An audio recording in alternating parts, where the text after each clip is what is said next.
Қош келдіңіздер арнама. Бүгін сіздерге өзге ұлт дәрігерлерінің сұхбаттарынан аударма ұсынамын. Бүгінгі тақырып көк шайдың пайдасы менен зияны туралы болмақ. Жас күніңізден шайды ыстық күйінше ішіп жүрсеңіздер де, жас орта жастан асқаннан соң шайды ыстық күйінше емес, жылы күйінше ішуге тырысыңыздар. Асқазан қызыл өңешті ыстықтан сақтау керек.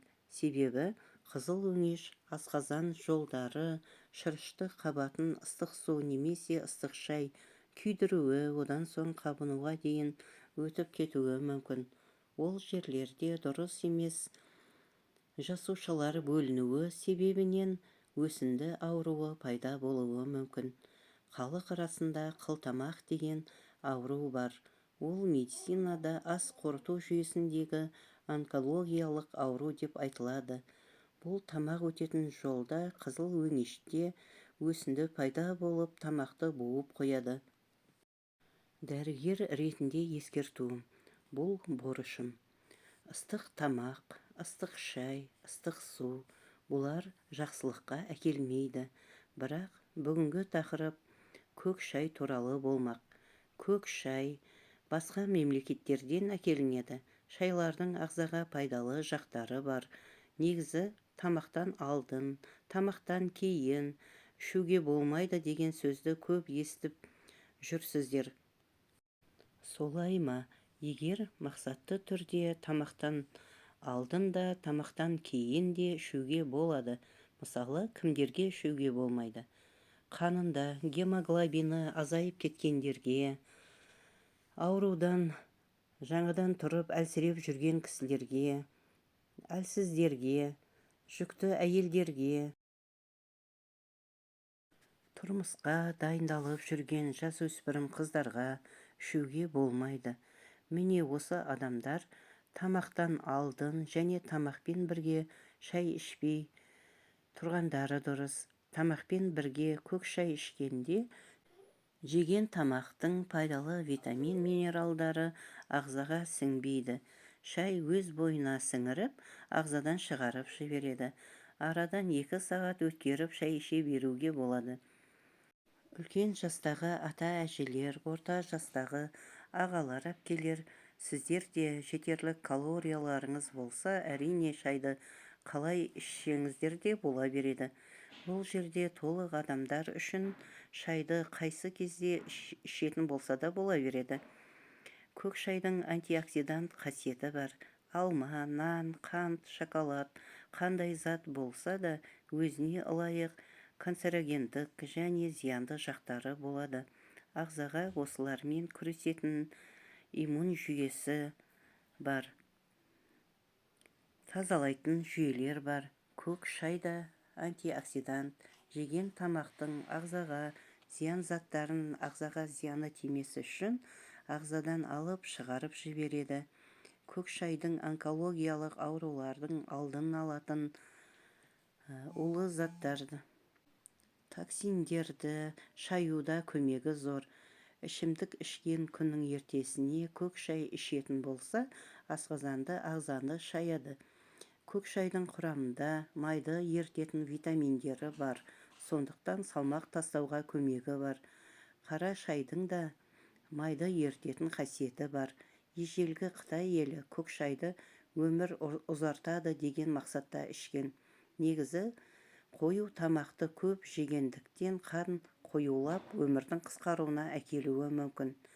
Көк шайдың келесі пайдасы адамның босаңсуына, қан тамырларының, қабырғаларының кеңеюіне, домалақ бұлшық еттердің босаңсуына көмегі тиеді. Тынышталдыратын қасиетке ие. Ми демалады. Адамның қиялы, денесі тыныш болатын болса, миы белсенді жұмыс істейтін болады. Мысалы, еш уайымсыз ұйықтап жатқанда ми ағза мүшелерін ретке келтіреді. Бір жеріңіз жырылған болса, таңертең түзеле бастағанын байқайсыз. Немесе бөртпеңіздің кеткенін байқауға болады. Дененің және рухани дүниенің саулығы мидың белсенділігін арттырады. Көк шайдың сапасы жоғары, тазасын ішіп тұру пайдалы. Осы жерде сұрақ тууы мүмкін. Давлениесі төмен адамдар не істеуі керек? Төмен давлениені көтеруге тырысыңыздар, емделіңіздер. Давлениені нормада ұстау керек. Қан тамырларының қабырғаларын кеңейткендіктен кей кісілердің жоғары қан қысымдары түседі. Көк шайды қою етіп ішіп жүретін адамдар инфаркт, инсульттан аулақ болады. Қан қысымы жоғары адамдар күніне бір рет көк шай ішкендері дұрыс. Көк шайдың келесі пайдасы өкпені және тыныс жолдарын шырышты қабат арқылы қан арқылы барып тазалап тұруына көмек береді. Зат алмасу арқылы жасушалар жаңарып тұрады. Көк шайдың келесі пайдасы жоғарыда айтып өткенімдей асқазан ішектердегі улы токсиндерді, қандағы улы токсиндерді өзіне сіңіріп сыртқа шығарып жіберетіндіктен бауырдың жұмысы жеңілдейді. Сондықтан бауырдың сау болуына көмегі бар деп айта аламыз. Көк шайдың келесі пайдасы бактериялардан қорғайтын қасиеті бар.